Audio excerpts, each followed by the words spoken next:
자, 이제 696페이지 다시 앞으로 오겠습니다. 696페이지로 오셔가지고요. 자, 주택 건설 절차 보겠습니다. 그럼 사업 주체, 건설 자금, 택지, 사람, 돈, 땅. 자, 다 갖춰졌으니까 이제 주택을 건설을 하게 돼요. 그럼 이 주택의 건설 절차, 우리 주택법에서 주택을 집단적으로 건설하려면 자, 사업 계획을 작성을 해야 돼요. 사업 주체가 자, 아파트 단지 어떻게 멋지게 만들어 볼지 사업 계획을 작성해서 여기에 대해서 행정청에게 승인, 이 사업 계획 승인 받고요.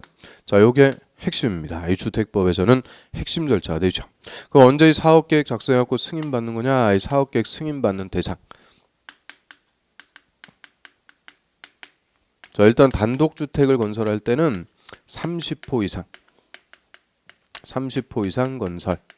그다음 공동주택일 때는 30세대 이상이죠. 30세대 이상으로 건설.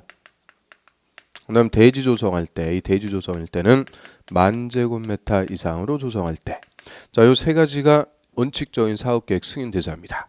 저 단독 30호, 공동 30세대, 대지 조성은 10,000제곱미터 이상. 자, 요거하고 헷갈리면 안 되는 게 우리 맨 처음에 배웠던 등록사업자의 등록 대상 있죠. 자, 등록사업자 등록을 해야 되는 대상은 연간 20호, 20세대, 연간 10,000제곱미터 이상. 그때는 이제 국토부 장관에게 등록하고 사업해야 되죠. 근데 사업계획 승인 대상은 자, 연간 기준이 아니에요. 즉 1년간을 기준으로 하는 게 아니죠. 1년간 기준이 아니고 한 번에 주택을 건설하는데 30호, 30세대, 10,000제곱미터 이상이에요. 그래서 연간이 아니고 20호, 20세대가 아니고 30호, 30세대, 10,000제곱미터 이상. 자, 요 규모 이상 사업할 때는 사업 계획 승인 받아야 돼요. 그러면 반대로 자, 29호, 29세대까지는 사업 계획 승인 받고 그러는 거 아니죠. 일반법인 건축법에 건축 허가 받는 거예요. 그래서 29호, 29세대까지 지을 때는 건축 허가, 30호, 30세대 이상 지을 때 사업 계획 승인 받습니다. 그럼 요 대상일 때 이제 사업 계획 승인 받는데 두 번째는 누구한테 와서 승인 받는 거냐? 승인권자. 자, 먼저 이 주택 건설하는데 대지 면적이 10만 제곱미터 이상. 10만 제곱미터 이상, 이게 3만 평 이상 크게 하죠. 이때는 시도지사 또는 대도시의 시장, 시도지사나 대도시장에게 사업계획 승인을 받고요. 10만 제곱미터 미만, 비교적 소규모로 해요. 이때는 특별시장, 광역시장, 시장군수, 특광시장 군수. 그리고 특별자치시장하고 특별자치도지사는 생략합니다. 그래서 특광시장 군수에게 사업계획 승인받으라 했는데 그럼 10만 이상일 때하고 10만 미만일 때 자, 이렇게 구분했어요. 차이점은 어디만 있을까요? 도에서만 있어요. 자, 우리 10만 이상일 때 시도지사 했는데 시도지사 할 때 여기서 시장은 누구예요? 특별시장하고 광역시장을 얘기하는 거죠.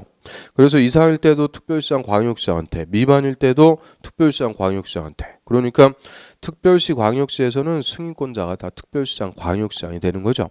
도에서만 달라요. 이상일 때 도지사한테 와서 승인받는데 미만일 때는 도지사까지 필요 없고 시장하고 군수에게 승인받으라. 이 도에서만 구분되는 거죠.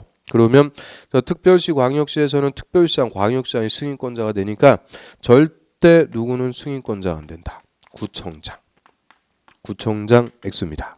그래서 구청장은 절대 사업계획 승인권자가 되는 게 아니에요. 그래서 특별시장, 광역시장한테 승인받고요. 그 다음에 세 번째, 국가와 토지주택공사. 자, 여자들이 주택건설 사업한다 그래요. 그럼 국가나 토지주택공사가 직접 주택 건설한다. 이걸 국책사업이라고 그러죠. 국책사업. 그러니까 당연히 국토부 장관에게 사업계획 승인받습니다. 그래서 국가하고 토지주택공사는 무조건 누구한테 가서 승인받으라. 국토부 장관에게 승인받습니다. 그래서 이 사업의 규모 그리고 사업 주체가 누구냐에 따라서 승인권자도 또 나눠지게 되죠. 그래서 승인 대상, 승인권자 이게 일단은 사업계획 승인 파트에서 핵심입니다. 자, 교재 한번 볼게요. 맨 밑에 사업계획 승인 대상. 자, 다음에 주택건설 사업 시행하려는 자 또는 대지 면적 10,000제곱미터 이상이죠. 10,000제곱미터 이상 밑줄. 대지 조성 사업 하려면 사업계획 승인 받아야 되는데 자, 옆에 이제 주택건설 사업일 때 기억 단독 주택은 30호 동그라미 30호 이상 딱 끊으세요. 다만 또 어쩌고저쩌고 50호 또 쭉 나오죠. 아, 그거 어떻게 다 봐요? 일단 원칙 30호. 그 다음 밑에 니은 공동주택 30세대 이상입니다. 30세대 동그라미. 근데 역시 다만 다음에 해당할 때는 50세대 또 쫙 나오는데 지금 예외까지는 일단 필요 없어요. 원칙 30호 30세대 만제곱미터 이상. 앞에 연간 붙어요 안 붙어요? 절대 안 붙습니다. 20호 20세대 아니요. 30호 30세대 이상. 그럼 박스 밑에 보세요. 사업계획 승인은 다음의 승인권자에게 제출하고 받는데 그 사업계획 승인권자 가로에 보면 국가와 토지주택공사 밑줄가 시행할 때는 일단 누구한테 와서 승인받는 거냐? 국토부 장관. 동그라미. 국토부 장관에게 승인받는다. 거기 먼저 써놨으니까 먼저 보고요. 저 밑에 보세요. 박스의 기억. 주택건설이나 대지조성 사업으로서 대지면적 10만 이상 10만 제곱미터 이상 밑줄 일 때는 그 밑에 바로 밑에 보면 시도지사 이렇게 써있죠. 가로에 시도지사 동그라미 또는 끝에 대도시의 시장 동그라미 시도지사 대도시장한테 승인받고요. 니은 10만 제곱미터 미만 밑줄 10만 미만이면은 특광시장 군수에게 사업계획 승인받습니다. 그래서 특별시 광역시는 특별시장 광역시장한테 승인받으니까 절대 누구는 승인권자가 될 수 없다. 구청장 X 구청장은 승인권자가 될 수가 없고요. 그 밑에 또 국토부 장관에게 승인받는 거 핵심 다지 이렇게 써놨죠. 자 1번 어쩌고저쩌고 써놨는데 두 번째 줄의 끝에 부분 보세요.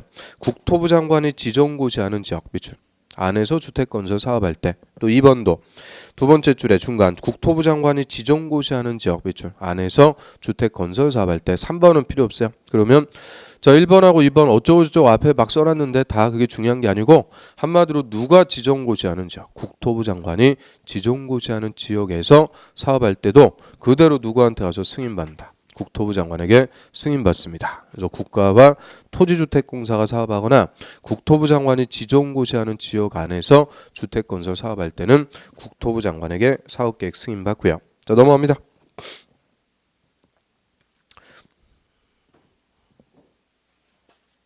저 700페이지로 와보세요. 700페이지 맨 위에 가로 4번에 공구별 승인. 그래서 동그라미 1번 자 주택단지를 공구별로 분할해서 주택을 건설 공급. 자 이 주택을 건설 공급하는 게 시행하는 거죠. 그래서 공구별로 분할해서 시행할 수 있는 단지의 기준은 세대수가 600세대 600세대 동그라미 이상이어야 된다. 저 600세대 이상인 주택단지는 공사하고만 나눠서 분할 시행할 수 있도록 합니다. 분할 시행을 할 수가 있고요. 그래서 이 분할 시행하는 기준인데 자 이게 딱 원칙이에요. 600세대 아파트 짓겠다. 600세대면 대규모로 짓는 거니까 효율적으로 공사할 수 있게끔 공사관 나눠서 109, 209 분할 시행할 수 있다. 그 얘기죠. 그래서 공사관 나눌 수가 있는데 우리 용어에서 이거 봤어요. 공구 나눌 때 기준 저 경계 폭 6m 이상 설정하라고 그랬죠. 도로나 주차장 설치해서 6m 이상 경계를 설정하고요. 그 다음에 공사관 나눌 때도 적어도 몇 세대 이상으로 300세대 이상 구분해갖고 분할하죠. 그래서 600세대 이상인 아파트 단지일 때는 300세대 이상으로 공사관 나눠서 분할 시행할 수 있습니다. 작년에는 요게 정답이었어요. 단독 기출입니다. 그래서 밑에 보세요. 문제. 자, 26회 문제니까 작년 거죠. 자, 도시지역에서 국민주택 건설 사업계획 승인 신청하려는 경우 공구별로 분할해서 주택을 건설 공급 즉 시행하려면 주택단지 전체 세대수는 몇 세대 이상? 600세대 이상이 돼야 된다. 그래서 600세대 이상일 때 300세대 이상으로 공사관 나눠서 분할 시행할 수가 있고요. 그 밑으로 합니다. 가로 5번에 대지 소유권의 확보. 자, 거기다 불표. 그럼 주택건설 사업계획 승인받으려는 자는 해당 주택건설 대지의 소유권을 확보 밑줄 대지의 소유권부터 확보해야 된다. 딱 끊습니다. 그럼 주택건설 사업계획의 승인받기 위해서는 대지 소유권부터 확보해야 돼요. 당연한 거죠. 쉽게 얘기하면 남의 땅에다 함부로 아파트 지을 수 있어요? 없어요? 없죠. 그러니까 당연히 아파트 지으려면 뭐부터 확보해라? 땅부터 대지의 소유권부터 확보해야 됩니다. 근데 다만 다음에 해당할 때는 그러하지 않다. 그러하지 않다는 것은 대지의 소유권을 확보하지 않아도 사업계획 승인 받을 수 있다. 그 얘기죠. 그래서 대지 소유권 확보하지 않을 수 있는 예외. 자 옆에 이제 박스에 세 가지가 있어요. 그 중에 3번. 자 얘가 거의 5년간 계속 물어본 지문이에요. 자 3번 국가나 지자체 토지주택공사 지방공사가 주택건설 사업할 때 자 이자들 누구예요? 공공사업 주체. 한마디로 공공사업 주체는 대지소유권 확보 의무가 없습니다. 왜 없어요? 자 여자들 좀 전에 봤죠? 수용권이 있다고 그랬어요. 사업계획 승인받으면 수용을 할 수가 있으니까 미리 대지 소유권을 확보할 필요가 없습니다. 그래서 수용을 할 수 있는 공공사업 주체는 예외가 있고요. 그 다음에 이제 위에 동그라미 1번 얘가 또 논점이에요. 그러면 공공 수용권이 있는데 우리 수용권이 없다. 그러면 알받기 한 사람들 있죠. 미리 대지에 땅 사놓고 나는 시가 10배 안 주면 안 판다. 버티고 있는 사람들 알받기 했다 그러죠. 그럼 이 알받기 한 사람들이 부르는 대로 다 돈 주고 사면은 분양가가 급등할 수밖에 없죠. 그래서 이 알받기를 축출하기 위해서 수용권이 없을 때 인정하는 것을 매도 청구권이라고 그랬죠. 매도 청구. 이런 매도 청구라는 것을 할 수가 있도록 해주는데 매도 청구를 하기 위해서는 전제 조건 사업계획 승인을 먼저 받아야 돼요. 그 사업계획 승인을 받기 위한 요건이 동그라미 1번입니다. 자, 동그라미 1번. 자, 국토법에 따른 지구단위 계획 결정, 지구 단위 계획 결정이 필요한 주택 건설 사업, 적어도 대지 면적이 10,000제곱미터 이상이다 그 얘긴데요. 아무튼 지구 단위 계획 결정이 필요한 사업에서 그 대지 면적의 100분의 80% 동그라미 이상을 사용할 수 있는 권한, 80% 이상 사용권. 자, 여기서 사용권도 소유권보다 넓은 거라고 그랬어요. 소유권 플러스 지상권, 임차권 등등등. 이런 80% 이상 사용권을 가로는 필요 없습니다. 밑에 줄에 끝에 확보하고 그 밑에 줄 확보하지 못한 대지가 매도 청구 대상이 되는 대지에 해당할 때, 즉 매도 청구라는 걸 할 수가 있다 그 얘기인데, 그럼 일단 매도 청구를 하기 위해서 사업계획 승인 받아야 돼요. 승인 받기 위한 요건 두 개죠. 지구 단위 계획 결정해야 되고 80% 이상의 사용권을 확보하면 사업계획 승인을 내줍니다. 그럼 우리 좀 전에 80% 이상의 사용권 확보해라. 이거 어디서 봤을까요? 자, 지역조합과 직장조합 설립인가 신청할 때 80% 이상 사용권 확보해라 봤죠? 그러니까 주택조합은 설립인가를 받기 위해서 80% 이상의 사용권을 확보를 해줘야 되고, 일반적으로 주택건설 사업할 때는 사업계획 승인을 받기 위해서 80% 이상의 사용권을 확보해줘야 됩니다. 그 다음에 그 밑에 보세요. 매도 청구 이렇게 나오는데, 저희 매도 청구는 작년에 단독으로 물어봤던 중요한 논점입니다. 거기다 별표 매도 청구. 그 매도 청구는 일단 청구권이에요, 형성권이요. 형성권이라고 그랬죠. 행사하면은 무조건 시가대로 매매 계약이 체결돼서 팔고 나가라 쫓아내는 거예요. 누구를? 알받기 한 사람들, 알받기 축출하기 위해서 수용권이 없을 때 인정하는 권리를 매도 청구권이다라고 했고요. 저 밑에 매도 청구 상대방 봅니다. 사업계획 승인받은 사업 주체 미출. 자, 이게 전제 조건입니다. 매도 청구하려면 승인 받아야 돼요. 그래서 우리가 좀 전에 봤죠. 사업계획 승인 받으려면 지구 단위계 결정하고 80% 이상의 사용권 확보해야 된다고 그랬어요. 이 승인받은 사업 주체는 다음에 따라서 주택건설 대지 중 사용권 확보하지 못한 대지, 건물이 있으면 당연히 건물 다 포함해서 대지에 소유자에게 그 대지를 시가 동그라미 시가로 매도할 것을 청구할 수 있다. 그럼 매도 청구는 공익사업은 아니니까 싸게는 못해요. 시가대로 매도할 것을 청구할 수가 있고요. 하면은 시가대로 매매계약 체결돼서 팔고 나가라 쫓아내는 거예요. 그래서 매도 청구하기 전에 매도 청구 대상이 되는 대지 소유자하고 3개월 이상, 3개월 동그라미 3개월 이상 충분히 협의 붙어야 됩니다. 협의부터 충분히 3개월 이상 하는데 끝까지 안 판다는 거죠. 나는 시가의 10배 안 주면 안 판다. 딱 버티고 있을 때, 이런 때는 시가대로 이제 매도 청구를 할 수가 있도록 합니다. 근데 상대방, 자, 기역반. 자, 대지 면적의 100분의 95% 동그라미 별표. 자, 이게 제일 중요한 숫자입니다. 95% 이상의 사용권이 확보가 되면 그 확보하지 못한 대지의 모든 소유자에게 모든 소유자에게 매도 청구를 할 수 있다. 모든 소유자한테 시가대로 팔고 나가세요 할 수가 있다는 거예요. 그래서 이거 실질적으로 수용권하고 비슷해지는 거죠. 사업할 수가 있게 돼요. 싹 매도 청구할 수 있는데 니은번 이외의 경우, 즉 95% 미만이죠. 정확하게 얘기하면 80% 이상 95% 미만. 이외의 경우에는 사용권을 확보하지 못한 대지 소유자 중에서 지구 단위 계획구역 결정고시 10년 동그라미 10년 전에 그 대지 소유권을 취득해서 계속 보유하고 있는 자, 그럼 10년 전부터 소유하고 있는 자, 이 자를 우리가 원주민이라고 그래요. 원주민. 가로는 필요 없고요. 밑에 줄을 제외한 소유자에게 매도 청구할 수 있다. 그럼 이배우 경우에는 원주민을 제외한 소유자한테 매도 청구할 수 있다. 이 말은 원주민한테는 매도 청구 못한다 그 얘기죠.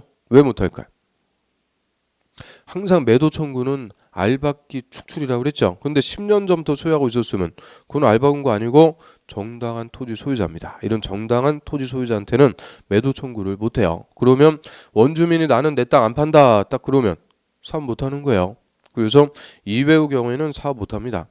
그래서 아파트 건설회사가 실질적으로 아파트 짓기 위해서는 건설하기 위해서는 95% 이상의 사용권이 확보가 돼야 돼요. 그래야 모든 소유자한테 매도 청구해서 사업을 할 수가 있게 되죠. 그래서 제일 중요한 숫자하고 95%인데 저거 헷갈리면 안 돼요. 사업계획 승인을 받기 위해서는 80% 이상의 사용권 확보고 모든 소유자한테 매도 청구하려면 95% 이상의 사용권 확보입니다. 그래서 80%, 95%이 기준점 이거를 확실하게 구분해서 정리를 하고 계셔야 됩니다. 자, 한 페이지 넘겨보세요. 작년 문제죠. 26회 기출. 자, 사업주체가 인정하는 매도 청구권에 관해서 옳은 것은 1번 대지의 사용권 확보하지 못한 건물이 있으면 그 건물은 매도 청구 대상이 되지 않는다. 건물 남겨두면 어떻게 공사해요? 당연히 건물이 있으면 건물도 매도 청구하는 대상이 되고요. 자, 이번에 사업주체는 매도 청구일 전 60일부터 대지 소유자하고 협의해야 된다. 매도 청구하기 3개월 이상 협의하라고 그랬죠. 60일이 아니고 3개월 이상 충분히 협의해야 되고요. 3번에 사업주체가 대지 면적 90%의 사용권 확보하면 모든 소유자한테 매도 청구할 수 있다. 90%가 아니고 95% 이상의 사용권이 확보돼야 되죠. 그럼 4번 사업주체가 대지 면적의 80% 사용권 확보하면 그 지구 단위계 결정 것이 10년 전에 소유권 취득해서 보유하고 있는 자에게는 매도 청구할 수 없다. 즉 원주민에게는 매도 청구할 수 없습니다. 4번이 정답이 되죠. 그 다음 밑으로 갑니다. 이제 승인의 절차. 자, 옆 페이지 가보세요. 맨 위에 동그라미 3번. 자, 국토부 장관 또는 시도지사 지우고 승인권자 알겠습니다. 승인권자는 사업계획 승인 신청을 받으면 정당한 사유가 없는 한 60일 동그라미 60일 내 승인 여부를 통보해 줘야 되죠. 그 60일 내 승인해 줘라 그 얘기예요. 그럼 사업계획 승인 며칠 내준다고요? 60일. 왜 60일이요? 사업계획 승인 6글자니까 6 나가고 60일 내 승인해 주고요. 사업계획 승인 떨어지면 이제 공사해요. 맨 밑에 공사의 착수. 자, 착수 기간 거기다 필표. 사업계획 승인받은 사업주체는 승인받은 대로 사업해야 되고 다음 구분에 따라 공사를 시작, 즉 착공을 해야 되는데 착공 의무예요. 자, 기육번 사업계획 승인받으면 5년 동그라미 5년 내 착공합니다. 근데 니은번 공구별로 분할 시행의 승인을 받았다. 이 공구별 분할 시행하겠습니다. 승인 받았어요. 이때 최초로 공사를 진행하는 공구는 5년 동그라미. 나머지 공구는 최초로 착공 신고한 날부터 다시 2년 내 착수를 해라. 그럼 예를 들어서 109, 209 분할 시행하겠습니다. 승인 받았죠. 자, 109는 몇 년 내 착수해 줘야 되고 5년. 그 다음에 109 착공 신고한 날부터 다시 209는 2년 내 착수를 해줘야 되는데 자, 이거는 지엽적인 거고 논점이 안 돼요. 그래서 자, 일반적인 승인받든 분할 시행에 승인받든 최초로 착수하는 거는 다 몇 년이라고요? 5년입니다.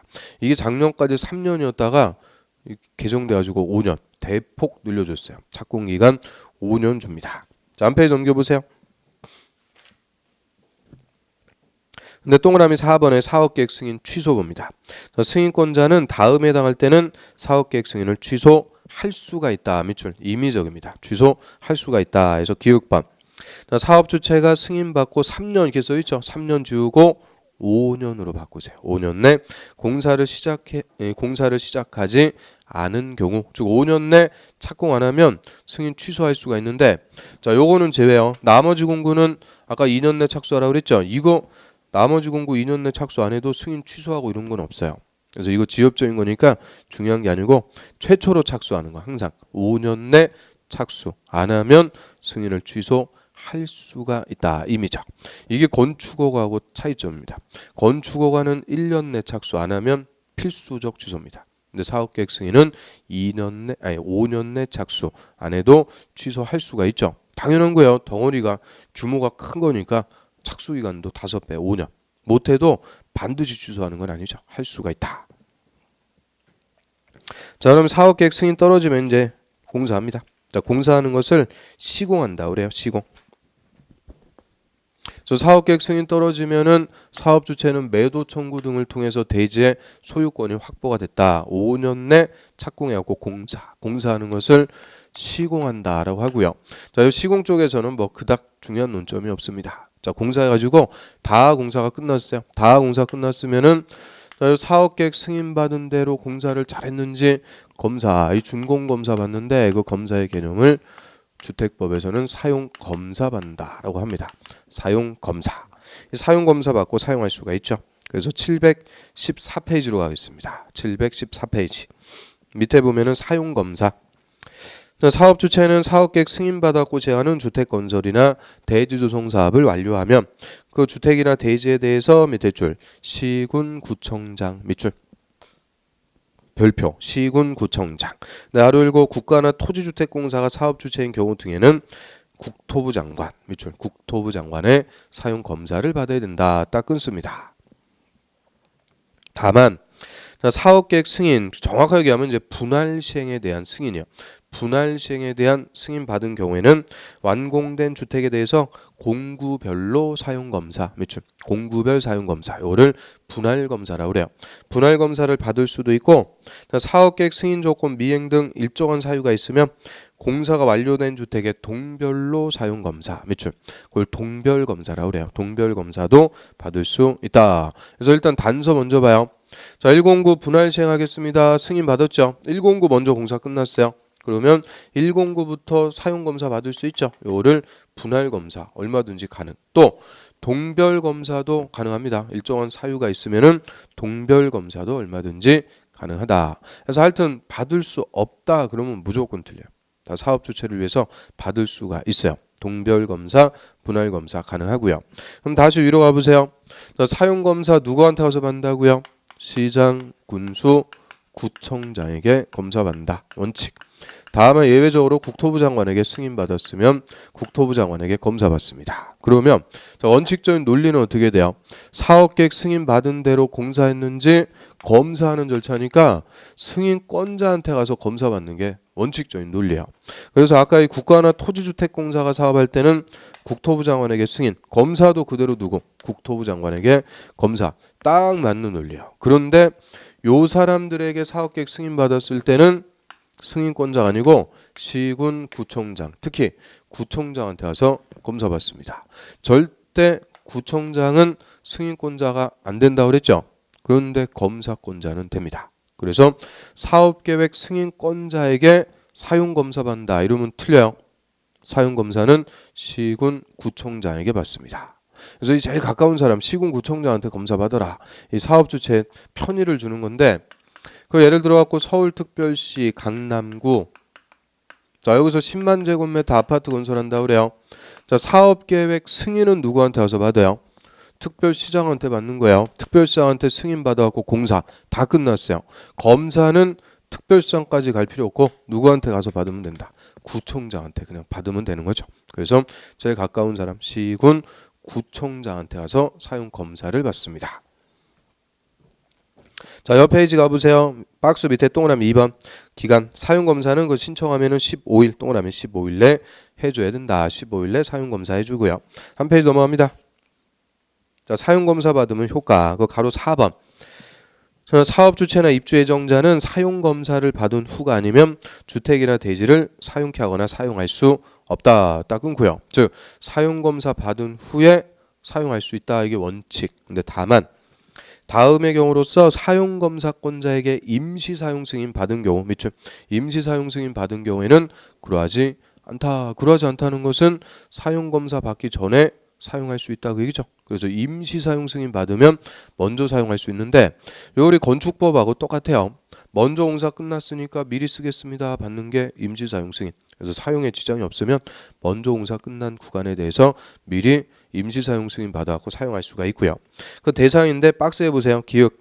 저 주택건설 사업일 때는 건물의 동별로 건물의 건자 동별 동자 동그라미 또 밑에 니은 대지조성 사업은 구획별 대지할 때 대 구획별 할 때 구. 먼저 공사가 완료되면 임시 사용 승인 받아갖고 미리 사용할 수가 있고요. 근데 동그라미 3번. 3번의 세 번째 줄 끝에 보세요. 이 경우 임시 사용 승인 대상이 공동주택, 공자의 동그라미. 공동주택은 세대별 세자의 동그라미. 세대별로 임시 사용 승인할 수 있다. 그럼 공동주택 아파트는 100일로 먼저 공사 끝나면 100일로 그 세대별로 임시 사용 승인 받아갖고 사용할 수 있다 그 얘기죠. 세대별로도 가능합니다. 그래서 임시 사용 승인 받을 수 있는데 대상 건물은 동별, 대지는 구획별, 공동주택은 세대별로 임시 사용 승인을 받을 수가 있죠. 그래서 그 앞글자 동그라미 친 거 그대로 그냥 외우는 거죠. 건동, 대구, 공세.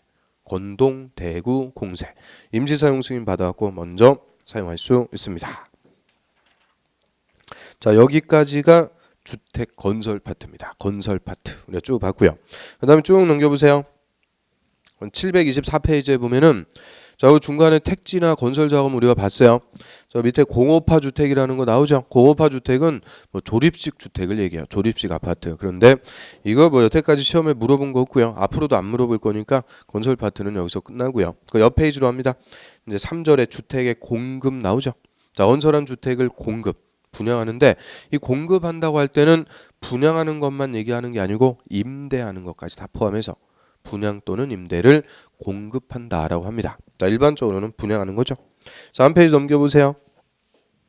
자, 공급 기준에서 그 박스의 1번 동그라미 1번 자, 여기다 별표 입주자 모집 승인. 자, 얘도 지금 한 5년 동안 계속 물어보고 있는 기출지문이에요. 입주자 모집 승인. 사업 주체인데 가로에 다음에 해당하는 자는 죄입니다. 그럼 다음에 해당하는 자가 누구냐? 밑에 먼저 봐요. 기역, 국가, 지자체, 토지주택공사, 지방공사. 니은은 필요 없어요. 그럼 기역 그 한마디로 또 누구예요? 공공이죠. 공공사업 주체는 죄입니다. 그래서 다시 위에 자, 공공사업 주체는 제외니까 정확하게 하면 민간사업 주체. 민간사업 주체가 입주자 모집하려면 국토부령이 정하는 바에 따라서 시군구청장의 승인, 밑줄 시군구청장에게 승인부터 받아야 된다. 자, 이걸 입주자 모집 승인이라고 그래요.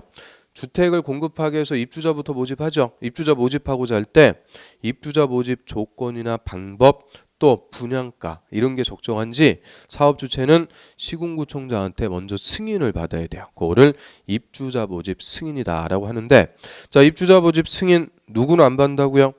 공공사업 주체는 제외. 절대 공공사업 주체는 입주자 모집 승인 안 받아요. 작년에도 재작년에도 지금 계속 물어보고 있으니까 뭐 예를 들어서 토지주택공사가 입주자 모집할 때는 시군구청장이 승인 받아야 된다. 틀립니다. 공공사업 주체는 입주자 모집 승인이 없다. 꼭 주의하시고요. 그 다음에 이제 옆 페이지로 갑니다. 자, 주택의 분양가 제한. 자, 이거를 분양가 상한제라고 하고요. 거기다가 별표. 자, 이 분양가 상한제가 작년까지는 모든 택지에 다 적용했어요. 그러니까 뭐 전국에 무조건 적용하는 일반 규제로서 아주 큰 규제였는데 이 건설 경기 활성화를 위해서 분양가 상한제 풀어줬죠. 이제는 공공택지에서만 원칙 적용하고요. 민간택지는 예외적으로만 적용합니다. 그래서 분양가 상한제는 말 그대로 분양가를 규제하는 거예요. 사업 주체가 분양가 비싸게 못 받게 규제하는 것을 분양가 상한제다라고 하고요. 얘도 거의 매년 물어보는 공급의 논점입니다. 가로 1번 사업 주체가 일반에게 공급하는 공동주택 밑줄. 자, 쉽게 얘기하면 일반 분양하는 아파트죠. 그럼 특별 분양할 때는 분양가 상한제 이런 거 없어요. 일반 분양하는 공동주택 중 다음에 해당하는 지역에서 공급하는 주택은 이 법에 따라 산정되는 기준에 따라서 산정되는 분양가 이하로 공급해야 된다. 그럼 주택법에 따라 산정되는 분양가 이하로만 받아라. 이런 분양가 규제하는 것을 분양가 상한제 적용주택이다라고 하고요. 그럼 분양가 상한제 적용주택 일단 일반 공급하는 공동주택인데 어디냐? 박스에 공공택지 동그라미 옆에 원칙 씁니다. 원칙. 그래서 이제 공공택지에서만 원칙적으로 분양가 상한제 적용합니다. 그런데 동그라미 2번. 자, 공공택지가 아닌 택지. 공공택지 외유 택지가 뭐예요? 민간택지라고 그러죠. 민간택지는 주택가격 상승 우려가 있어갖고 국토부 장관이 지정하는 지역에서 예외적으로 적용합니다. 그래서 이 분양가 상한제 적용 대상 자, 이거 확실하게 정리하셔야 돼요. 일단 공공택지에서 일반 공급하는 공동주택은 분양가 상한제 다 적용하는 거예요. 그리고 예외적으로 민간택지는 국토부 장관이 지정하는 지역에서만 예외적으로 분양가 상한제를 적용합니다. 그런데 밑에 예외. 자, 다음에 해당할 때는 아예 이 분양가 상한제 적용 안 합니다. 그 주택이 3개가 있어요. 분양가 상한제 적용 안 하는 주택. 자, 박스 1번 도시형 생활주택 밑줄. 그럼 도시형 생활주택은 분양가 상한제 아예 적용 안 해요. 왜 그럴까? 이거 어차피 싼 거죠. 소규모로 싸게 공급하는 게 도시형 생활주택. 우리 대표적으로 원룸형 주택은 몇 평 이상? 3평 이상. 이거 어차피 싸게 소규모로 공급하니까 또 분양가 상한제 적용하고 그럴 필요가 없는 거죠. 또 두 번째. 저 끝에 부분 경제자유구역 밑줄. 경제자유구역에서 건설 공급하는 공동주택. 저 우리 인천의 송도 같은 경제자유구역에서 건설 공급하는 아파트는 외국인 대상이에요. 외국인. 그럼 외국인한테 싸게 분양해 줄 필요가 있어요? 없죠. 외국인 대상인 경제자유구역. 또 3번 관광특구 밑줄. 관광특구에서 건설 공급하는 주택인데 건물의 층수가 50층 동그라미 50층 이상이거나, 자, 주택법은 한 층의 높이를 3m로 잡는 거예요. 주택은 한 층의 높이가 안 높아요. 3m. 50층 곱하기 3m. 즉 높이가 150m 이상. 이게 또 건축법하고 다르죠. 건축법은 한 층의 높이가 4m. 근데 주택법은 한 층의 높이가 3m. 그래서 50층만 딱 정리하고요. 50층 이상. 그럼 관광특구. 자, 해운대 같은 데서 50층 이상 아파트. 그거 뭐라고 그럴까요? 펜트하우스라고 그래요. 펜트하우스. 회장님들이 분양받는 거죠. 이 부자들이 분양받는 대상이니까 이것도 분양가 싸게 할 필요가 없어요. 그래서 자, 분양가 상한제 적용 안 하는 주택. 자, 그 개념이요. 어차피 싼 거 도시형 생활주택. 또 외국인 대상인 경제자유구역. 부자 대상인 관광특구의 50층 이상인 공동주택. 이런 것들은 분양가 상한제를 적용할 필요가 없습니다. 적용 안 하죠. 그 다음 밑에 바로 3번에 이 분양가격은 택지비 동그라미, 건축비 동그라미 두 개로 구성합니다. 그럼 분양가 상한제다라고 할 때 분양가는 간단해요. 택지비와 건축비 두 개를 얘기하는 거죠. 요걸 규제하는 거예요. 그 다음 페이지 넘겨보세요. 자, 가로 5번에 분양가격의 공시, 의무라고 그래요. 분양가 공시, 의무. 정확하게 하면 분양 원가를 사업주체가 의무적으로 공시를 하도록 합니다. 그래서 우리 아파트 분양 광고 보면 깨알같이 택지비 제곱미터당 몇 원, 공사비 제곱미터당 몇 원 이렇게 다 써가지고 보여주는 경우가 있어요. 그게 분양가 공시 의무라고 그래요. 분양 원가 공시해라.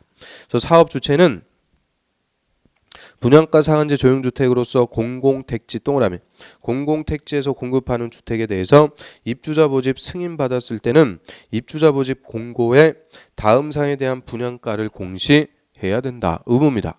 그럼 사업주체가 의무적으로 분양가를 공시해라 그 얘기죠. 자, 이것만 보면 돼요. 자, 어디서요?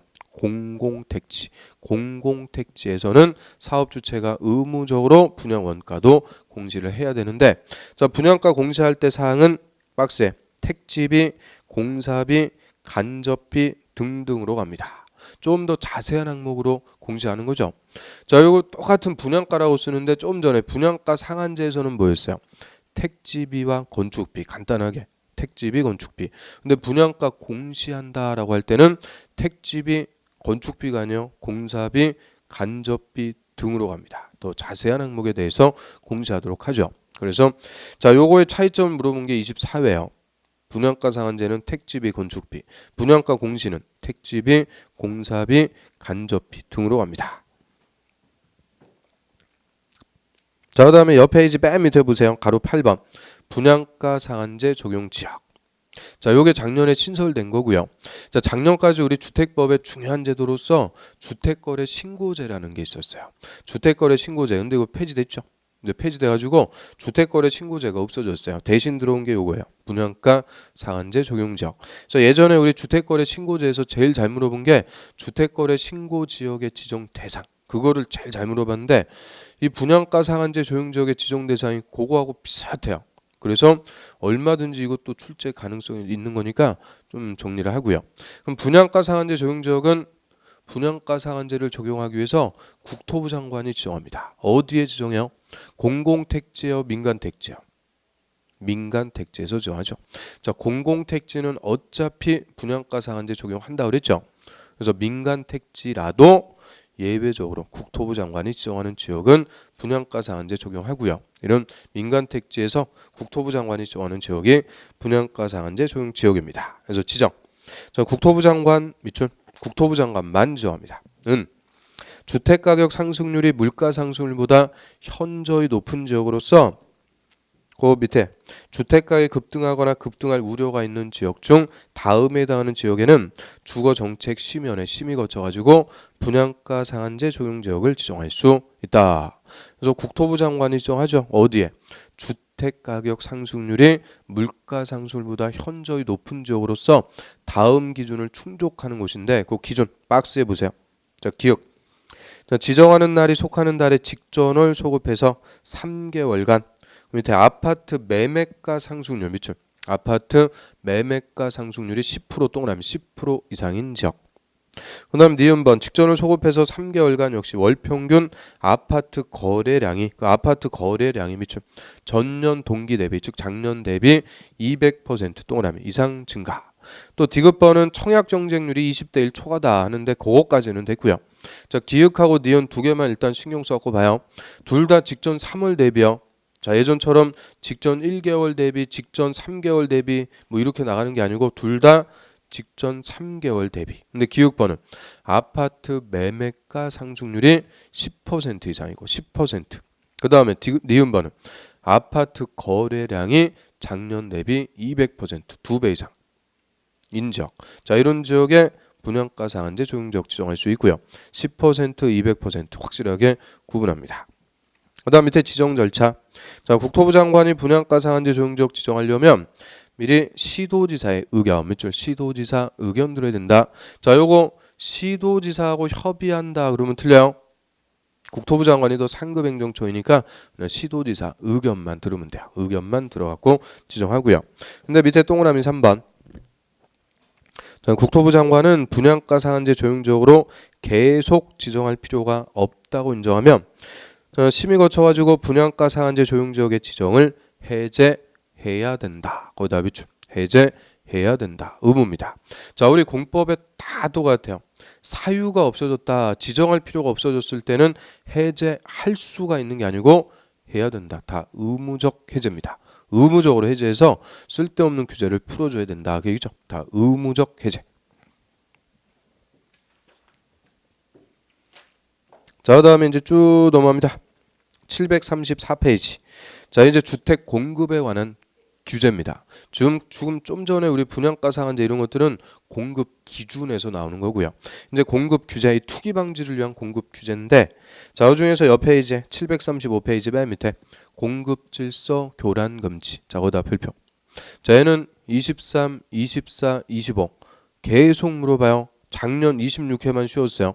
올해 또 역시 물어볼 거니까 하여튼 공급 규제 쪽에서는 최고 중요한 게 공급 질서 교란 금지입니다. 그럼 공급 질서를 교란하는 행위로서 금지 못하게 하는 거죠. 금지하는 행위. 교란, 즉 어지럽게 하는 행위로서 금지하는 행위인데, 자, 1번의 금지 행위.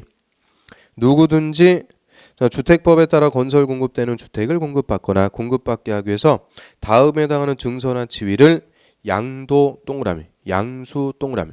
자, 양도나 양수 가로 열고 매매나 증여 그 밖에 권리 변동을 수반하는 모든 행위, 사고 파는 모든 행위인데 상속 저당은 제외. 거기 밑줄 별표.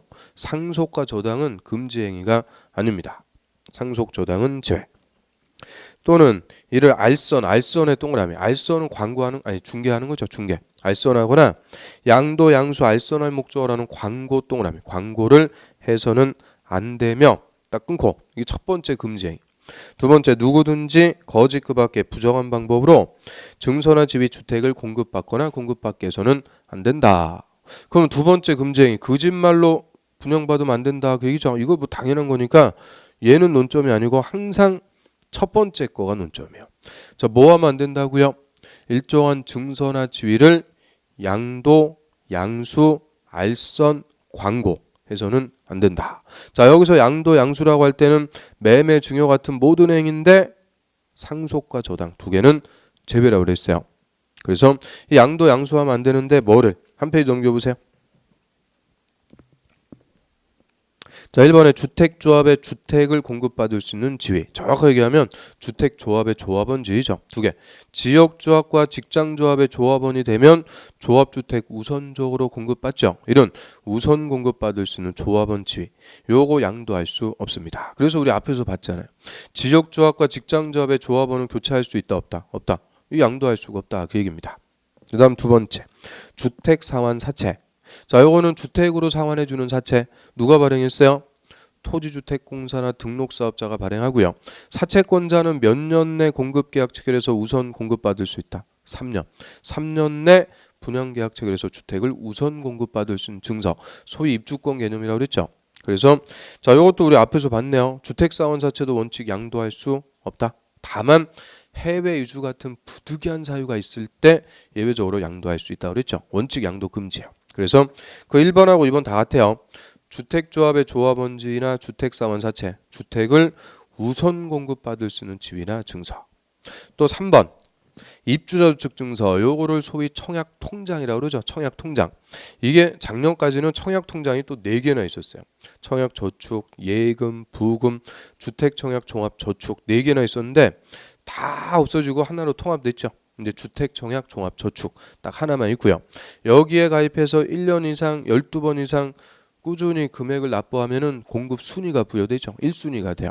그럼 1순위는 2순위보다 또는 가입 안 한 사람보다 먼저 공급받을 수 있는 거죠. 그래서 자, 1번, 2번, 3번 다 묶어가지고 한마디로 주택을 우선 공급받을 수 있는 지위나 증서, 소위 입주권, 입주자가 될 수 있는 지위나 증서, 이걸 딱지라고 그래요. 딱지. 이거를 양도, 양수, 알선, 광고에서는 안 된다. 양도, 양수 못하게 해요. 그래서 예전까지 보면은 몇 년 전까지 뭐 청약통장 사고 팝니다. 막 전봇대 찌라시 붙고 막 그랬죠. 이거 다 금지요. 다 불법행위입니다. 그런데 이제 암암리에게 청약통장 빌린다 그래요. A가 한 10년 이상 부어왔던 1순위 청약통장, 자, 이거 빌려가지고 B가 자, A 명의로 일단 당첨되면은 나중에 B가 돈 다 내고 입주하겠다, 이런 청약통장 막 사고 팔고 그래요. 중개사가 알선해가지고 이 위반행위 합니다.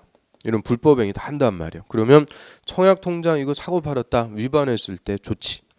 밑에 자, 1번에 국토부 장관이나 사업주체는 다음에 해당하는 자에 대해서는 주택 공급을 신청할 수 있는 지위를 무효. 지위를 무효. 밑줄 무효의 동그라미. 무효로 하거나 이미 체결된 주택의 공급 계약을 취소. 그 공급 계약을 취소. 밑줄 취소의 동그라미. 취소할 수 있다. 그럼 누구한테? 박스에 1번에 위반해서 증서나 지위를 양도하거나 양수한 자. 그러면 청약통장 이거 사고 팔았어요. 저 위반했을 때 조치. 아직 주택의 분양 계약을 체결하기 전에 걸렸어요. 계약 체결하기 전이면 이 지위 1순위라는 지위 자체를 무효로 해버려요. 지위를 무효. 이거 물거품 되는 거죠. 그런데 자, 아파트 분양 계약을 체결한 상태에서 청약통장 사고 판 게 걸렸어요. 이때는 계약은 무효가 되는 게 아니고 취소할 수 있는 거예요. 계약은 취소할 수 있다. 이거 두 개 헷갈리면 안 돼요. 지위는 무효로 하지만 계약을 체결했다면 계약은 취소할 수가 있고요. 그 다음 또 밑에 가로 2번. 자, 사업주체가 위반한 자에게 자, 대통령령이 정하는 바에 따라 산정한 주택 가격에 해당하는 금액을 지급하면 그 지급한 날에 주택을 취득한 걸로 본다. 그럼 사업주체가 위반한 자에게 주택 가격을 지급하고 소유권을 다시 뺏어오는 것을 환매한다 그래요. 환매는 요거는 입주까지 다 마친 상태에서, 자, 공사 다 끝나가지고 입주까지 다 마쳤는데 몇 년 전에 청약통장 사고 판 게 걸렸다는 거예요. 이때는 사업주체가 그 위반자에게 주택 가격을 지급하고 소유권을 다시 뺏어버려요. 환매. 환매했으니까 나가라고 그러는 거죠. 퇴거 명령. 밑에 사업주체가 매수인에게 주택 가격을 지급한 때는 밑에 줄 끝에 그 주택에 입주한 자에게 기간을 정해서 퇴거를 명령할 수 있다. 이제 나가라고 하는 거예요. 퇴거 명령. 그리고 옆에 이제 또 보세요. 가로 4번. 자, 국토부 장관은 1번을 위반한 자에게 최장 10년 동그라미 10년 이내에서 주택의 입주자 자격을 제한할 수가 있다. 그 입주자 자격을 제한한다. 이 말은 청약 신청 자격을 10년간 박탈한다. 그 얘기입니다. 이 청약 신청을 못하게 10년간은 못하게 박탈해 버릴 수가 있고요. 그 다음에 또 처벌도 해버려요. 공급질서 교란금지에 위반한 자는 3년 동그라미 이하의 징역 또는 3천 동그라미 이하의 벌금에 처합니다. 3년 3천 이게 우리 공법의 처벌 중에서 제일 센 거라고 그랬어요. 일반 행정 형벌 중에서 제일 센 거예요. 제일 세게 처벌합니다. 3년 3천 처벌. 그래서 자 위반했을 때 조치해요. 언제 걸렸냐에 따라서 아직 분양 계약을 체결하기 전이면 지위를 무효로, 계약을 체결한 상태에서 걸렸으면 계약은 취소할 수가 있죠. 입주까지 다 마친 상태에서 걸렸다. 이때는 사업주체가 주택가격 지급하고 환매, 나가라고 퇴고 명령까지. 그리고 10년간 청약 자격을 박탈. 그리고 3년 3천 처벌까지 합니다. 그래서 이 공급질소 교란 금지 이게 공급 규제에서는 가장 핵심적인 규제입니다. 가장 중요한 거고요. 그 밑에 23의 기출문제 한번 봐요. 공급질소 교란 행위에 해당하지 않는 것은 자 1번 주택상환사채 증여 안 되죠. 매매 증여도 안 돼요. 또 2번 입주자 조촉증서 매매 알선도 안 돼요. 3번에 도시개발 채권의 양도 이런 거 해당 사항 없어요. 도시개발 채권의 양도 이런 거는 해당 사항 없고요. 그 4번하고 5번 어쩌고저쩌고 써 있는데 이게 다시 그 옆 페이지 그 736페이지 맨 위에 자 우리 동그라미 1, 2, 3, 9 세 개만 봤죠. 4번에 써 있는 건데 그 동그라미 4번 길게 어쩌고저쩌고 써 있는 거 이런 것들은 답으로 안 줘요. 정답에 영향 없으니까 그런 거는 뭐 신경 쓰실 필요가 없어요. 그래서 항상 양도 양수가 금지되는 거고 세 개입니다. 1번, 2번, 3번. 그것만 정리하면 되고요. 거기에 도시개발 채권이라는 거 있어요, 없어요? 없어요. 그래서 도시개발 채권은 주택을 우선 공급받을 수 있는 충소가 아니기 때문에 공급질소 교란 금지에 해당하지 않습니다. 그래서 3번이 뭐 정답이 되죠. 그 다음에 이제 저당권 설정 제한 이 파트는 저당권이라는 것의 개념 그리고 부기 등기도 나오니까 이런 좀 개념이 있어야 우리가 공부할 수가 있는 파트 같아요. 그래서 자 공급 규제에서는 여기까지만 봅니다. 분양가 상한제하고 이런 공급질소 교란 금지까지 해서 공급 파트는 마치도록 하고요. 그 다음에 관리 쪽에서는 리모델링 빼고는 다 볼 필요 없어요. 다 안 물어봅니다. 리모델링만 나중에 가서 우리 몇 개만 기본적인 거 보면 돼요. 지금 뭐 보고 그럴 필요 없는 거죠. 그래서 여기까지 해서 주택법 다 마치도록 하고요. 주택법 싹 정리해서 1, 2월 달은 여기까지 하겠습니다. 그리고 우리가 농지법을 못 봤어요. 농지법은 3, 4월 달에 두 번째 주에 미리 좀 땡겨갖고 할 거고요. 3, 4월 달에 두 번째 주에 농지법 미리 하고 그거 한 거 1, 2월 달 강의에다 붙여놓을 테니까 그거 보시면 돼요. 그래서 농지법은 한 두 주 정도 지난 다음에 이제 수업을 하기로 하고요.